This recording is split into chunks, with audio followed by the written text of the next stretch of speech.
I'm going to throw my hat in with the theories. I've taken a few L's regarding theories before, especially Warcraft ones, because I always expect better, you know? Yeah, well, whatever.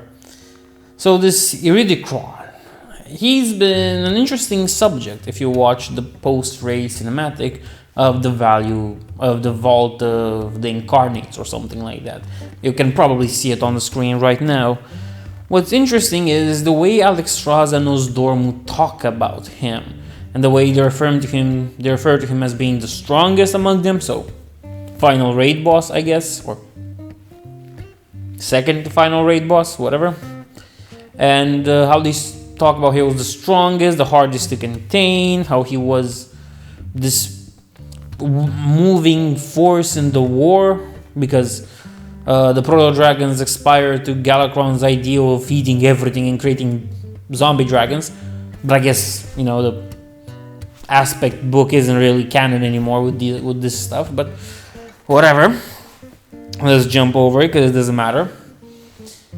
The interesting part is when Ysera mentions that Iridikron made dark bargains with powerful beings, not really this way, but I'm paraphrasing, you can read it on screen, to keep their cause alive.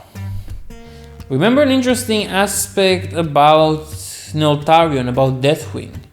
He was the Earth Warden, whatever you want to say it. He was the aspect of Earth, right? Iridikron is also an aspect of the Earth, shall we say, in one way or another, though I think he has Earth powers.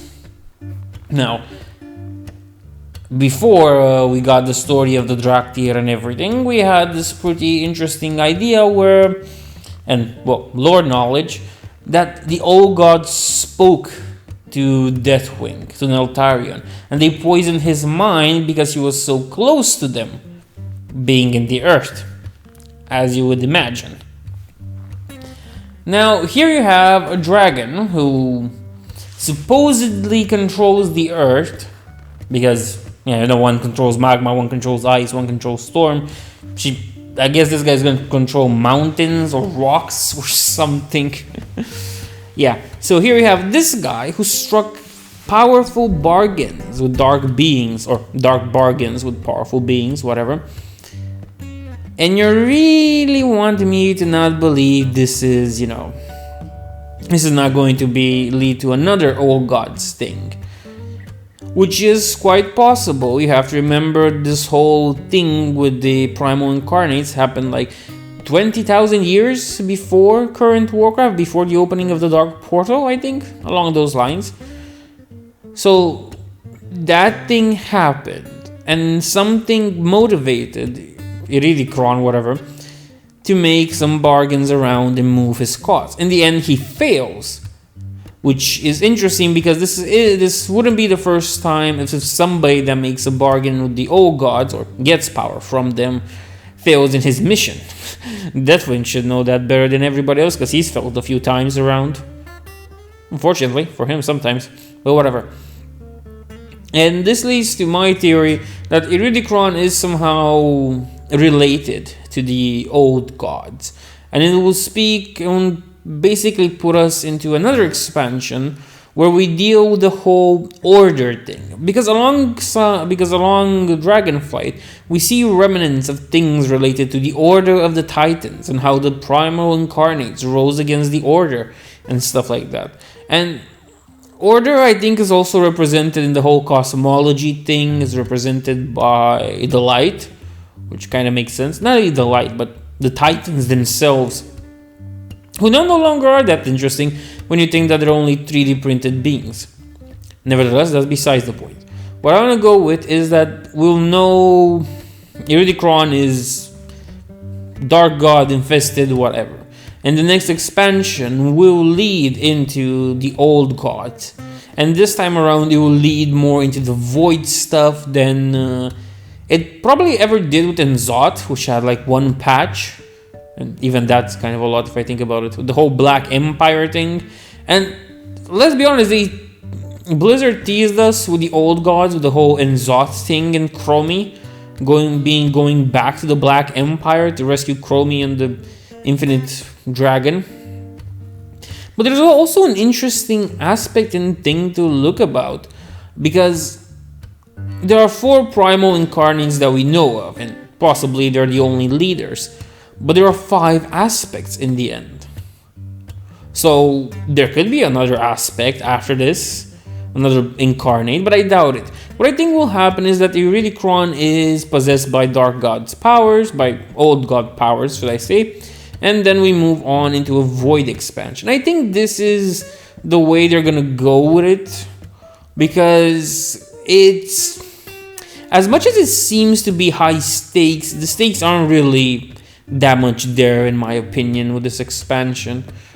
But nevertheless, I think it will lead into another bigger expansion, a more important of sorts. The same way something like Mist of Pandaria led into World of Draenor, which led into Legion, which led into Battle for Azeroth, which led into Shadowlands. And while this one has high stakes, you know, the stakes of saving the whole universe grows more and more, and it's more important in the grander scheme of things. Since Warlords of Draenor, the whole importance of what we're fighting just keeps growing and growing and growing even more. This one seems more toned down, to be honest. And I think that's the perfect catapult to launch into an Old Gods expansion. And it's very possible that I might be wrong. I do not doubt that.